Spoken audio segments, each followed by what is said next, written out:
Very good morning my dear students. हम लोग कर रहे हैं चैप्टर सपनों के से दिन। लास्ट क्लास मेरा लाइव था। लाइव क्लास में मैंने आपको की पॉइंट्स के की चैप्टर का की पॉइंट्स के माध्यम से मैंने लेसन को समझाने की कोशिश की।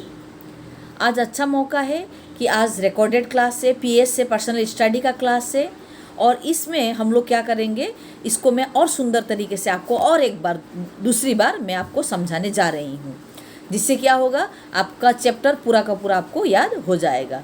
और ये चैप्टर टोटल सनचैन का 6 मार्क्स के लिए आएगा। 3 मार्क्स का 2 क्वेश्चन रहेगा।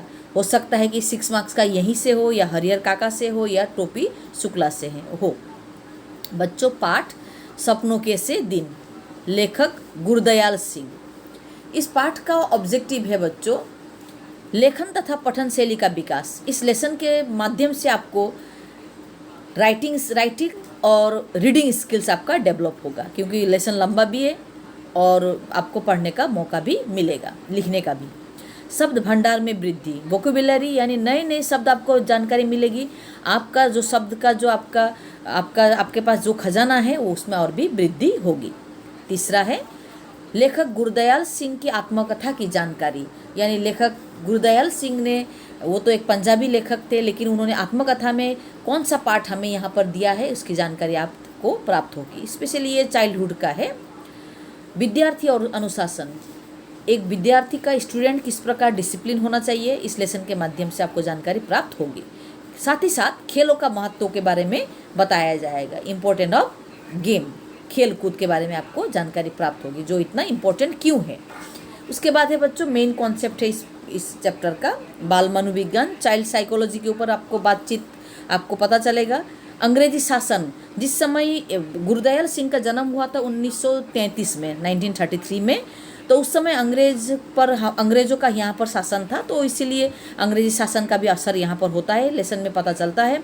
उसके बाद है निरक्षरता, यानी इलिटरेट होना, लिटरेसी न होना, ये किसकी गलती थी ये भी आपको पता चलेगा। साथ ही साथ है दंड विधान, यानी पढ़ाई लिखाई में क्या पनिशमेंट ज़रूरी है या देते हैं तो क्यों देते हैं, इसके बारे में भी आपको जानकारी प्राप्त होगी।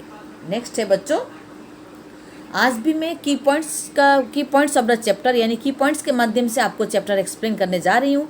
मेरा टारगेट है कि आपका कॉन्सेप्ट क्लियर हो, तो आपका कॉन्सेप्ट क्लियर करना सबसे ज़्यादा ज़रूरी है। देखिए बच्चों, आगे ज्ञानपीठ पुरस्कार विजेता गुरदयाल सिंह, यानी गुरदयाल सिंह को लिटरेचर के लिए दिया जाने वाला सबसे बड़ा अवार्ड ज्ञानपीठ पुरस्कार उनको मिला था। लेखक के गांव के बच्चे, यानी बच्चों लेखक के गांव के जो बच्चे थे, उनके समय के जो जितने बच्चे उनके फ्रेंड दोस्त थे, वो सभी मैक्सिमम गरीब घरों से थे। फटे पुराने कपड़े, पैरों में चप्पल न होना, उसके बाद उनके बाल बहुत दिनों तक कंघी न करने की वजह से बालों का हालत ख़राब होना, इस प्रकार के उनके बच्चे थे। और जब वो बाहर खेलकर जब वो घायल होते थे और खून के साथ खून बहाकर जब वो घर में जाते, तब उनकी बहुत माँ और बहन बहुत पिटाई करते। और पापा अगर गुस्सेल है, किसी बच्चा का अगर पापा गुस्सेल है, तो उनका और भी उसी चोट के कारण उनको प्यार नहीं बल्कि और भी मार पड़ती। और उसके बाद इतना मार खाने के बाद भी ये बच्चे नेक्स्ट डे फिर से खेलने के लिए चले जाते। और बच्चों लेखक को ये बात तब पता चला जब उन्होंने वो अध्यापक बने और एक स्कूल के चाइल्ड साइकोलॉजी, बाल मनोविज्ञान यानी चाइल्ड साइकोलॉजी के ऊपर जब उनको ट्रेनिंग दी गई, तब पता चला कि इतने मार खाने के बाद भी बच्चों को खेलना क्यों पसंद होता है।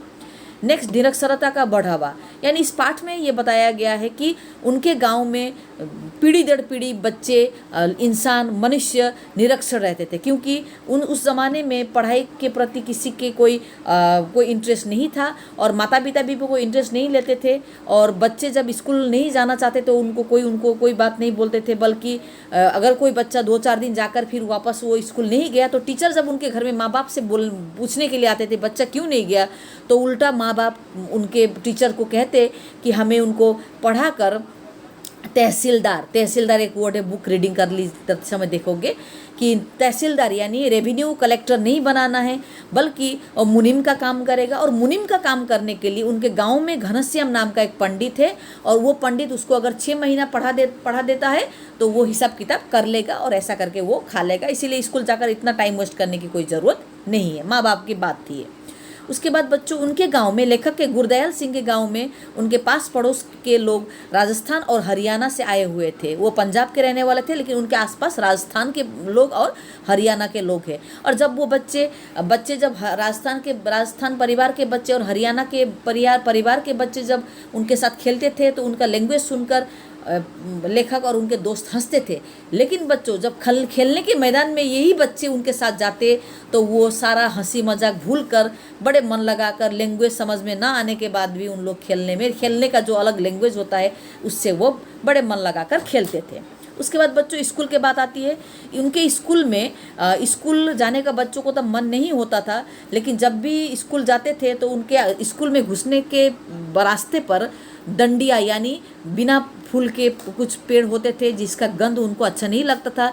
लेकिन स्कूल में जो फूल थे वो फूल चंदू चपरासी यानी चंदू नामक चौकीदार के आंख बचाते हुए उनके स्कूल के में लगे हुए फूलों को वो तोड़ते, और कुछ वो अगर कोई देखेगा बोल के वो उसको खा भी लेते थे। बकरी के बच्चे मेमने की तरह वो चबा लेते थे, और जो कुछ कभी अब मुंह में नहीं डाला तो वो पॉकेट में डाल देते थे। और मम्मी और दीदी जब उनके कपड़े धोते थे, पेंट धोती थी, तब वो स्कूल का तो वो फूल पॉकेट से फूल निकाल कर वो फेंक देते थे।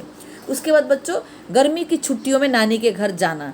गर्मियों की छुट्टियों में अक्सर लेखक और उनके परिवार गर्मी के छुट्टी में वो कहाँ जाते थे, नानी के घर जाते थे। लेकिन जिस साल वो नानी के घर नहीं जाते थे तो वहाँ पर नानी के घर जब वो जाते थे, नानी बड़े मज़े से घी मक्खन अच्छे से खाना खिलाते थे, और बात बात पर अपने पोते पोतियों का यानी बेटे के बच्चों को अपने बेटी के बच्चों के साथ कंपेयर करते। यानी नानी लेखक और उनके भाई बहनों को अच्छा बोलती थी, कम बोलते हैं, कम खाते हैं, लेकिन उनके बेटे के बच्चों को वो उदाहरण देते थे कि ऐसा बनो, तो वो बहुत खुश हो जाते थे। और जिस साल वो नहीं जाते थे तब वो क्या करते थे, घर के पास ही जो तालाब था वहाँ पर वो लोग खेलते थे। तालाब के बगल में थोड़ी ऊंची ज़मीन थी, वहाँ पर वो जाते, फिर वो उससे वो पानी में कूद जाते, और पानी में कूदने के बाद फिर से वो दोबारा फिर टीले पर जाते, जो ऊंची जगह है वहाँ जाते, फिर वहाँ से जंप करते। जिसको तैरना आता है वो तैर के आ जाते, जिसको नहीं आता तो ये ऊपर में जो तैर कर बैठ जाते थे ना, वो उनको बोलते कि भैंस के पूँछ में पकड़ के आ जाओ। ऐसे ही वो लोग मजाक से अपना समय पार करते। लेकिन बच्चों, स्कूल जब खुलता है उसके बाद गर्मी की छुट्टी होती है तो होमवर्क दिया जाता है। स्पेशली हिसाब के टीचर यानी मैथ्स के टीचर उनको 200 मैथ्स करने देते, तो आधा छुट्टियों का आधा से भी ज़्यादा हिस्सा उनका खेलते कूदते चला जाता है। लेकिन जब स्कूल खुलने की समय आता है तो वो लोग मैथ्स करने में लग जाते हैं, लेकिन वो हो नहीं पाता, इसीलिए उन लोग छोड़ देते हैं। और वो क्या करते हैं, छोड़ देते हैं करना, और उन्होंने सोचा कि इतना कष्ट करके मैथ्स करने से अच्छा थोड़ा सा टीचर का मार खा लेंगे, यही सोचकर वो लोग होमवर्क नहीं करते। लेकिन लेखक दुबले पतला था, इसीलिए वो होमवर्क करने की कोशिश करता, लेकिन फिर भी उसका हो नहीं पाता। उनका स्कूल में जो जितने भी फ्रेंड्स थे उसमें से एक था नेता टाइप का एक लड़का था उनका फ्रेंड, वो है ओमा का शरीर 4 बालिश माने ये बित्ता देखा है बच्चों, ये बित्ता का 4 बित्ता, यानी उसका वो हमटी डमटी की तरह था देखने में, जैसे कि सर बड़ा और उसका जो शरीर है बहुत ही छोटा था। लेकिन उसका सर बहुत बड़ा होने की वजह से वो अगर किसी को मारता तो वो अपने सर से जाकर मारता।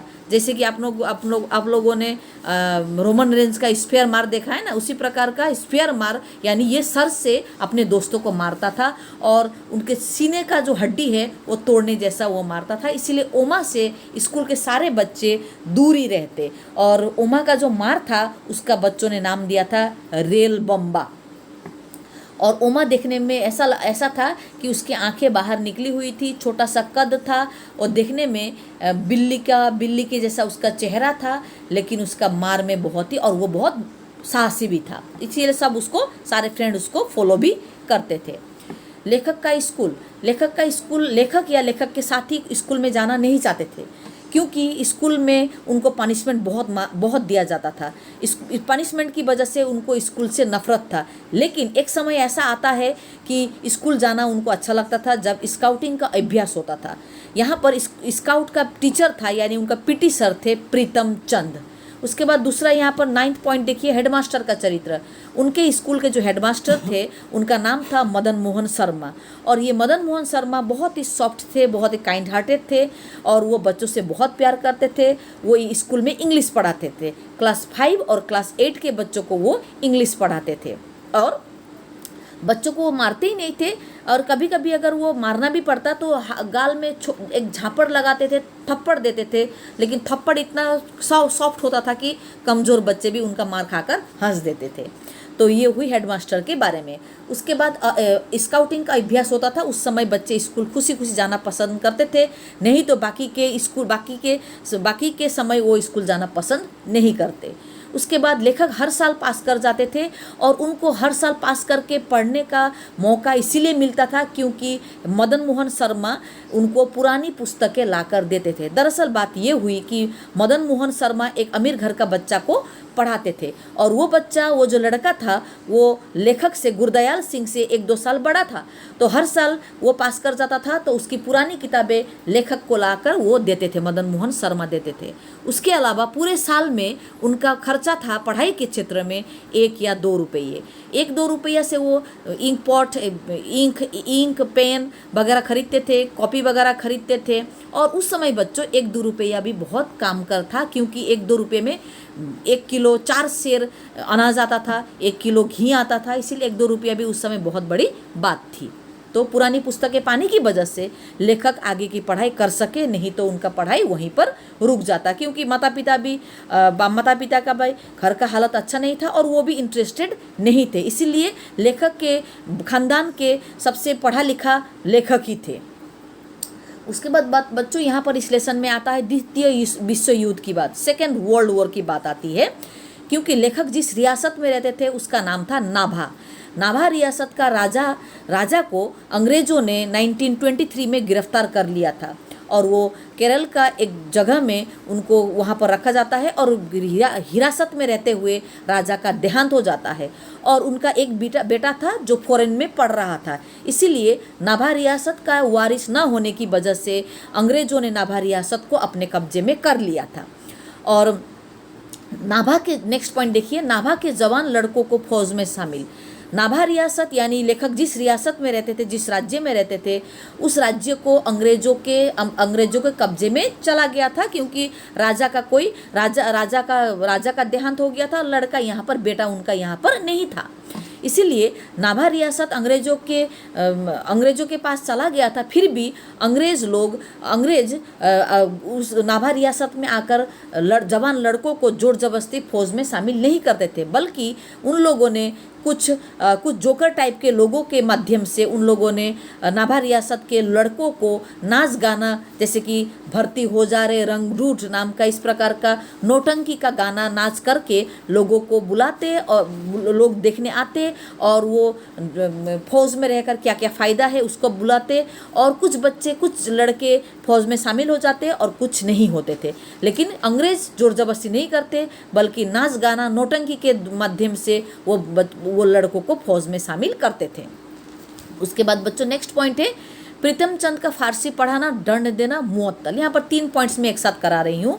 प्रीतम चंद पीटी सर थे और उन्होंने बहुत ही स्ट्रिक्ट थे और उन्होंने स्पेशली प्रार्थना के समय, यानी जब प्रार्थना होता था स्कूल में, तो बच्चों को लाइन वाइज यानी हाइट वाइज कम से ज़्यादा करके हाइट वाइज वो बच्चों को लाइन में खड़ा करते और प्रेयर के टाइम में कोई भी बच्चा हिलचिल किया तो बाघ की तरह झपट कर उनको वहीं पर पकड़ लेते थे। इसीलिए बहुत ही स्ट्रिक्ट तरीके से प्रेयर होता था और मदन मोहन शर्मा स्टेज से ये लाइन देखकर वो बड़े खुश होते थे और बहुत गदगद हो जाते थे।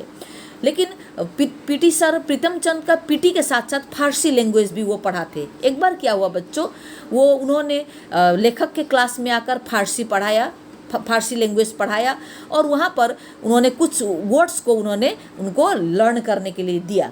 तो नेक्स्ट डे उनको पूछने का काम था। तो बच्चों ने बहुत कोशिश किया, यहाँ तक कि अच्छे अच्छे बच्चों ने भी बहुत कोशिश किया, लेकिन उनसे ना हो पाया।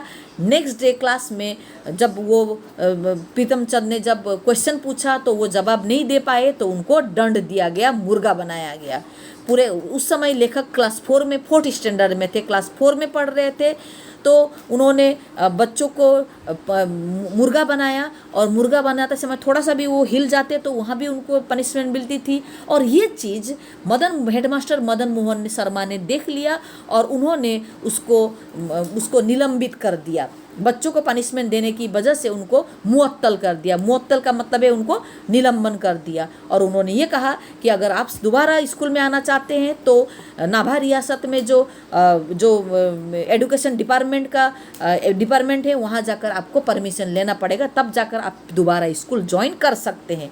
लेकिन प्रीतम चंद ने ऐसा कुछ नहीं किया, वो घर में खुश था। वो स्कूल, वो भी प्रीतम चंद, सर प्रीतम चंद, पीटी टीचर प्रीतम चंद भी स्कूल में आना नहीं चाहता था। और ये बात की खबर बच्चों, लेखक को, क्लास 4 के बच्चों को तब पता चला जब उनके हायर क्लासेस के 7-8 के बच्चे जब उनके घर में आया जाया करते थे, और उनके माध्यम से ये छोटे बच्चों को पता चला कि प्रीतम चंद उस समय घर में रहकर क्या कर रहे थे।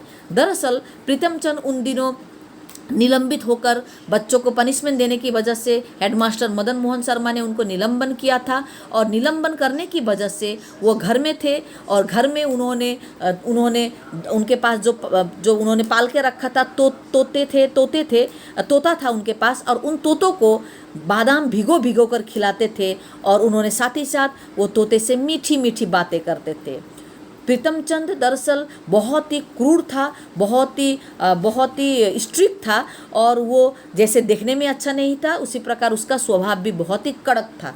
उसका कद उनका बहुत ही कम था, वो शॉर्ट हाइट के थे, और साथ ही साथ उनके जो मुंह था, मुंह में माई के निशान थे। माई का मतलब है उनके मुंह में पॉक्स हुआ था, जिसकी वजह से उनके मुंह में निशानी थी, और वो देखने में काले रंग के थे, वो काले थे, और उनके माई के मुंह में माई के निशान, और छोटे कद, लेकिन हेल्दी थे वो, छोटा कद होने पर भी, लेकिन देखने में भी वो बहुत ही भयानक लगते थे। जैसा उनका चेहरा भयानक था, उनका दिल भी उतना ही भयानक था। और इसकी वजह से उन्होंने छोटे क्लास के बच्चों को पनिशमेंट दिया था, जिसकी वजह से उनको निलंबित कर दिया था। लेकिन प्रीतम चंद जो बच्चों को इतना स्ट्रिक्ट तरीके से देखते थे, वही प्रीतम चंद बच्चों के साथ कभी मीठी बोली नहीं बोली।